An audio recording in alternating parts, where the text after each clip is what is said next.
the left doesn't actually have any principles. They're not going to go ahead and say, well, we believe this is something that is we have to worry about when both sides do it or whatever. They believe that words are just used to have access to power. Yep. They don't believe anyone comes from a honest argument. They don't believe there is honest arguments. They believe that it's all about exercising power. So you can't call them hypocrites because they're not being hypocritical. They just don't have they don't believe that you can make an honest argument. Right. Their point is we will make whatever argument we have to make to win. And this goes back, this is because most of them believe in a postmodern philosophy, or at least a fundamental basic understanding of postmodernism as reality. And they say that it doesn't really matter what I'm saying. I just want to win the argument. It doesn't matter. I think it might have been Sartre that said this, but I forget who it was. But he said it doesn't matter if I'm making an honest argument. All I have to be is interesting. Mm-hmm. Right. And the thing too and about these people are interesting. I'll tell you that. The thing too is they believe, the left believes that they have a moral authority. And they believe that moral authority gives them the right to seek power at any cost. And we need to remind them all the time that they actually have no moral authority. And part of that is that they have no morals. So there's nothing for them to actually stand on. Yeah. There's no, look, I'm not particularly religious, but if you don't believe in a God, which most of them don't, there is no actual morality. Right. Yep. And this is the point that Nietzsche made. That's 100% true. And that's for real. And that's, you mentioned Sartre. And if you go back to, Sartre said that existentialism was the scariest thing because it put all of the responsibility on mankind. And these leftists not only believe that there's no God, but that they have no responsibility. So it's even worse. Yeah. So yeah, I mean, they're able to manifest their own desires through their own power, right? It's like the might makes right. I mean, that's kind of the end of it. It's might makes right. I have the power, therefore I'm infallible. Anything that I'm able to do is therefore correct. I'm doing this for the greater good to defeat this evil that's out here, Donald Trump and the rest of the crew. So it's Phil rightly put it. There are no morals. There's no lines in the sand that they're not willing to cross. It's might makes right, and they're going to do what it takes to defeat their enemies. That's right. And I appreciate what you guys are touching on, this idea of moral licensing. I'm the good guy, so I can do whatever I want. You hear them say this all the time. Well, we're Antifa. That just means anti-fascist, so we can do whatever we want. That is such a facile argument. That's like saying, well, like fascism just comes from the word bundle. So the Antifa is against bundles? Well, it doesn't make any sense. Like, how deep are we going to go in the deconstruction of words? Obviously, they're okay with all of the emotional baggage that's side up with fascism, and of course for good reason, because fascism is a terrible ideology. But that doesn't mean anyone who says I'm part of the anti-bad ideology club, I'm part of the Antifa club, is a good person.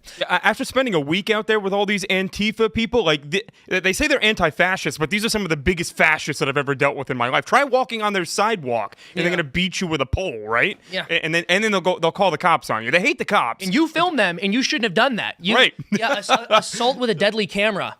Yeah. Right. Right. In the end of the day, for these folks, words are violence, right? Anything that is the opposite of their worldview is violence. Yep. And except violence. Except violence. Everything is violence except violence. Except when they perpetrate violence, then it's justified. Mm-hmm. Or it's like socioeconomic factors or something like that. But they are literally never responsible for violence. I appreciate what you guys were mentioning too about authority and how these people don't believe in God. The word authority actually comes from the word author. It's the creator who has the ultimate authority, and then we're able to participate in his authority, and that's what legitimate authority is. And through God's permissive will, obviously there are people in positions of authority who aren't great people, who we don't want to have be there, but that's the ultimate source of authority. And so, of course, people who don't believe in him, and especially these leftists who just openly hate him, they're not going to respect rules and norms of morality when they come into power. They're not even running their own lives well. Like, have you ever seen... Listen, I have known a number of left-wing people in my life. I've had a number of friends who are left-wing. Some of them were decently cool people. But for the most part, and I say this like even sympathetically about the ones I'm really cool with, like their lives are often just not in a place that you want to emulate.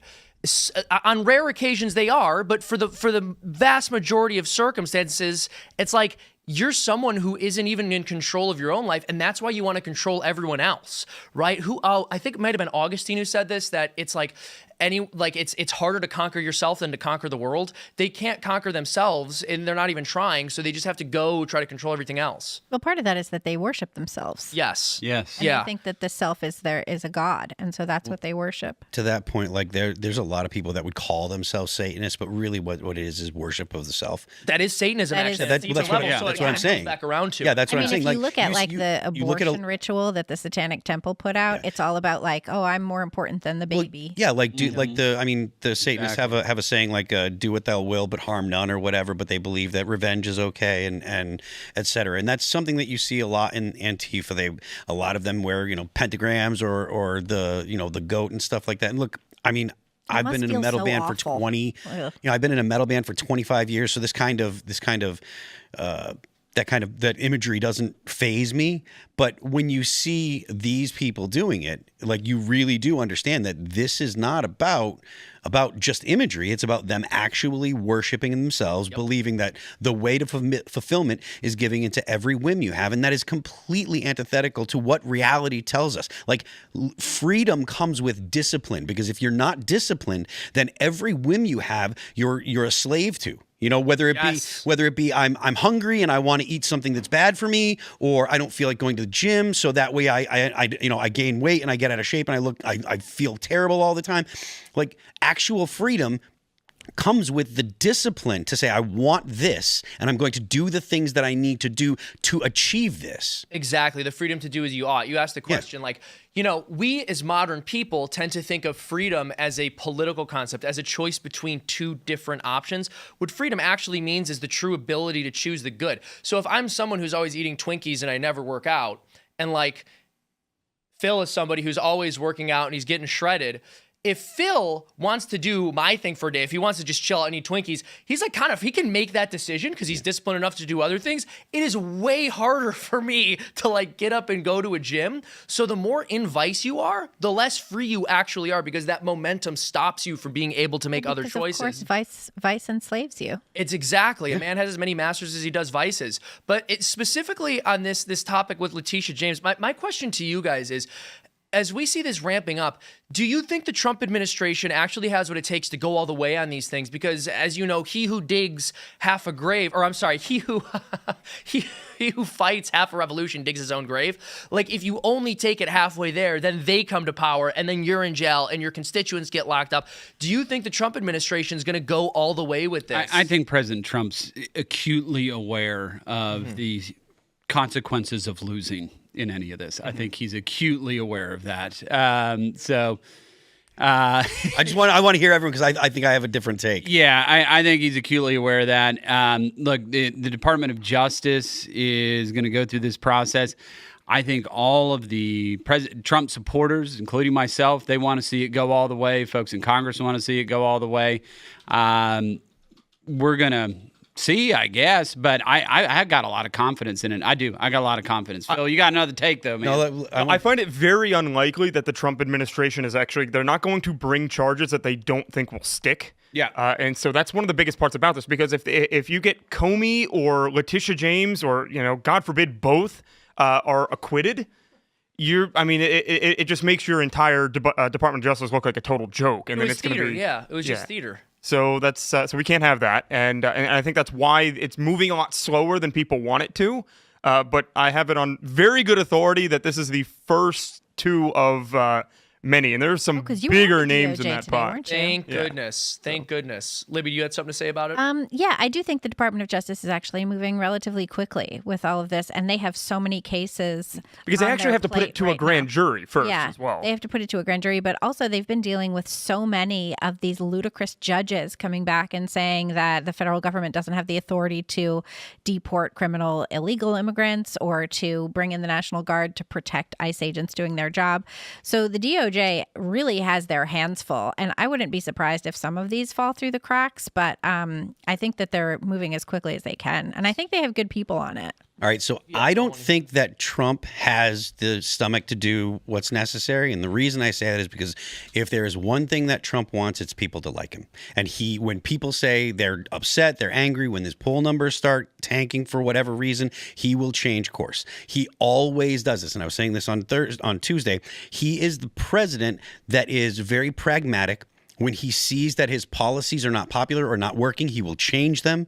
And I think that what Trump will do, now I'm not talking about just specifically with Letitia James or what have you. I'm talking about the real gutting of these NGOs and the international stuff when it comes to Antifa and stuff like that. That's where the real issue lies. Not just, sure, there are people in the bureaucracy that are bad and that should be tried. We should, if they've broken the law, or if a grand jury thinks that they can have enough evidence to try them. I want that, but I don't know that Trump has the stomach to really push it as far as he has to. I would like to, especially because as soon as I think in 2008, if he doesn't hold the Congress, if the Republicans don't hold the Congress, there will. I'm sorry, 2028 when the House is up for election again. Yeah, or 26. I'm sorry.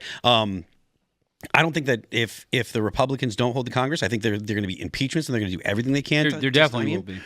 That's without a question. They've said it outright. I don't think that he has the time. Hold on, let me finish. He doesn't have the time, and I think that the only chance that we have of actually fixing things long term is someone that's more aggressive than Trump coming after him. And I don't know that that's going to happen, but if J.D. Vance is the guy, and I'm not saying that he is, but we need someone that is literally twice as aggressive as Trump. Yes, someone that will actually make the left say, will actually frighten the left. Because right now they talk like they're frightened. Exactly. Someone who will actually make the left afraid instead of pretend afraid. All the stuff they say, all the stuff that they call Trump, that's what we actually need. Someone that will really push the boundaries of the law.